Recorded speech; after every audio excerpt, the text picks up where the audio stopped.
Државниот пазарен инспекторат нема направено вонредни контроли во хотелите и мотелите во Скопје во пресрет на Суперкупот. Од таму велат дека досега до нив немало поплаки од граѓани дека им биле откажани резервациите на навивачите кои на 8 август во голем број ќе допатуваат за да го гледаат дербито на најдобрите фудбалски клубови во Европа – Реал Мадрид и Манчестер Юнајтед. Иако веќе 2 недели медиумите не само во Македонија, туку и во Англија пишуваат дека угостителите во Скопје во деновите пред и за време на Суперкупот ги вивнаат цените за ноќевање и над 1000 евра. Од пазарниот инспекторат велат дека тие работеле според годишен план и за вонредна инспекција ќе излезат само ако има пријава за конкретен објект.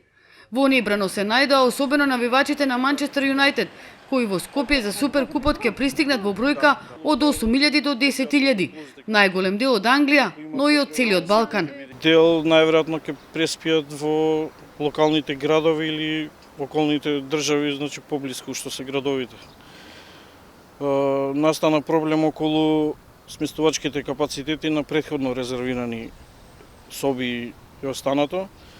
Значи луѓе резервирано имаат направено уште во мај месец и без некакво посебно образложение дека ќе им се откаже, значи не на нивно барање, туку самиот хотел, хостел или било кој капацитет, значи им ги откажуваат собите за да ги препродадат поскапо. Може да ни кажеш некој дел од тие, тоа се поголеми хотели, помали мотели? Па помали, дури и поголеми има. Конкретно Стретфорден Словенија, значи фан групата на словенците, негде ќе број околу 60 лица, така да имаат уште у мај направена резервација и им ги откажуваат поради невалидна картичка на господинот кој резервирал. И која беше сумата за која резервирале, а која сега им се бара? Сумата беше првичната која имаат резервирано, сега е неколку пати повисока.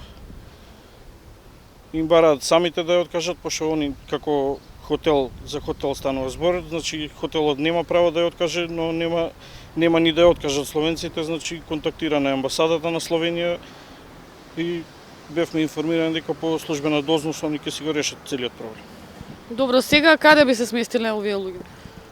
Па покренавме иницијатива како фан клуб на Манчестер од Македонија, значи кој може и колку може да помогне, значи дел ќе бидат сместени кај пријатели, преку 100 пораки добивме од граѓани без разлика дали се навивачи или не. Значи ќе бидат сместени кај наши фанови, имаше и фанови на други клубови што се понудија, значи благодарност до сите, така да за секој што има потреба ќе биде накнадно контактиран за да им се помогне на луѓето. За разлика од навивачите на Манчестер Юнајтед, ривалите од Реал Мадрид немаат поголеми поплаки за сместувањето во Скопје.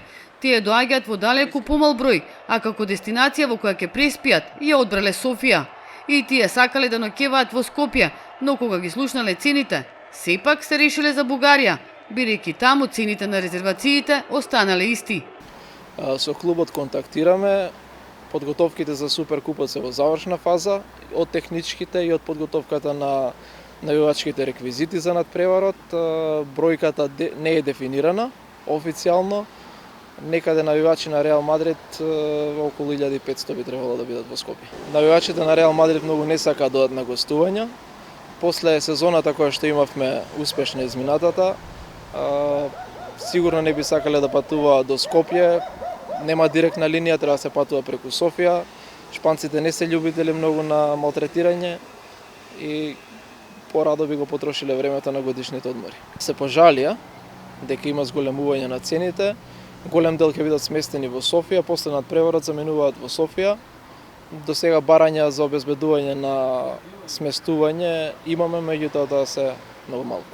Фан клубовите на Манчестер и Реал се официјално регистрирани и имаат одлична соработка со централите во Англија и Шпанија. За 8 август најавуваат одлична забава низ Скопје преку целиот ден, а вечерта велат нека победи подобриот.